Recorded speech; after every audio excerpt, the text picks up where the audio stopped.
Assalamualaikum warahmatullahi wabarakatuh. Selamat siang, sore, malam, salam sejahtera bagi kita sekalian. Shalom, Om Swastiastu, Namo Buddhaya, dan salam kebajikan. Halo, nama saya Nida Fatina dari kelas 10A. Materi yang saya bawakan adalah sejarah perkembangan komputer. Bagaimana sih sejarahnya? Yuk simak video ini hingga habis. Komputer generasi pertama 1940 sampai 1959. Dengan terjadinya Perang Dunia Kedua, negara-negara yang terlibat dalam perang tersebut berusaha mengembangkan komputer untuk mengeksplorasi potensi strategis yang dimiliki komputer. Hal ini meningkatkan pendanaan pengembangan komputer serta mempercepat kemajuan teknik komputer. Pada tahun 1941, Konrad Zuse, seorang insinyur Jerman, membangun sebuah komputer Z3 untuk mendesain pesawat terbang dan peluru kendali. Banyak sekutu juga membuat kemajuan lain dalam perkembangan kekuatan komputer. Tahun 1943, Inggris menyelesaikan komputer pemecah kode rahasia yang dinamakan komputer Colossus untuk memecahkan kode rahasia yang digunakan Jerman Nazi. Dampak pembuatan Colossus tidak terlalu memengaruhi perkembangan industri komputer dikarenakan dua alasan. Pertama, Colossus bukan merupakan komputer serbaguna, tetapi ia hanya didesain untuk memecahkan kode rahasia. Kedua, keberadaan mesin ini dijaga kerahasiaannya hingga satu dekade setelah perang berakhir. Komputer generasi kedua 1959 sampai 1965. Pada tahun 1948, penemuan transistor sangat mempengaruhi perkembangan komputer. Transistor pengganti tabung vakum di televisi, radio, dan komputer. Akibatnya, ukuran mesin-mesin elektronik berkurang drastis. Transistor mulai digunakan di dalam komputer mulai pada tahun 1956. Penemuan lain yang berupa pengembangan memori inti magnetik membantu pengembangan komputer generasi kedua yang lebih kecil, lebih cepat, lebih dapat diandalkan, dan lebih hemat energi dibandingkan para pendahulunya. Mesin pertama yang memanfaatkan teknologi baru ini adalah superkomputer.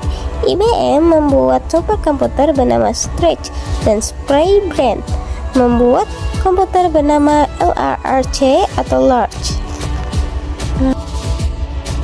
Komputer generasi ketiga 1965 sampai 1970.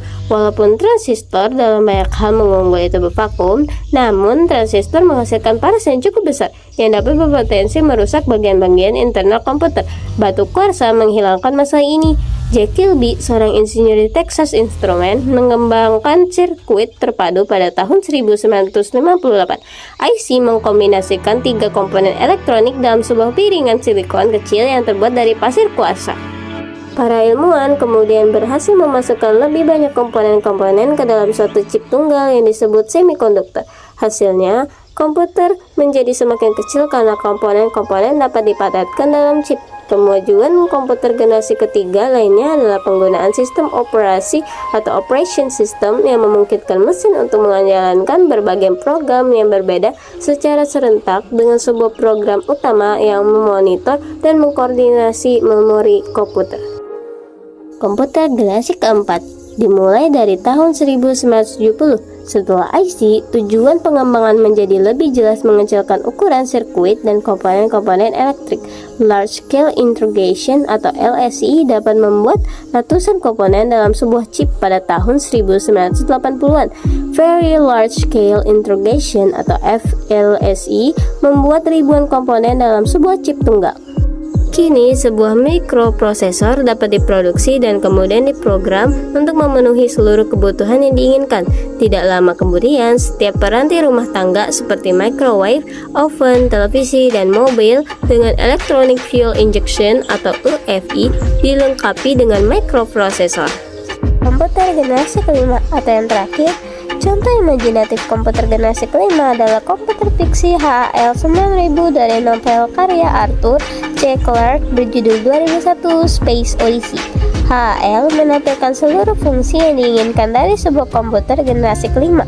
Dengan kecerdasan buatan Artificial Intelligence atau AI, HAL dapat cukup memiliki nalar untuk melakukan percakapan dengan manusia, menggunakan masukan visual, dan belajar dari pengalamannya sendiri.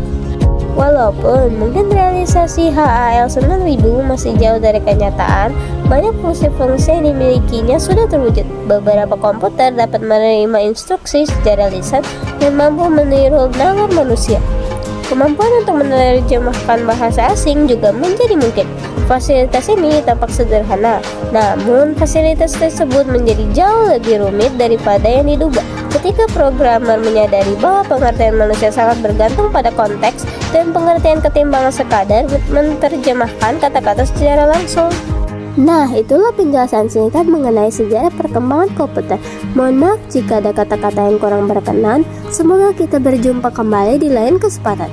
Salam hangat untuk keluarga di rumah. Sampai jumpa di masa yang akan datang. Akhir kata saya ucapkan terima kasih sebesar-besarnya. Wassalamualaikum warahmatullahi wabarakatuh.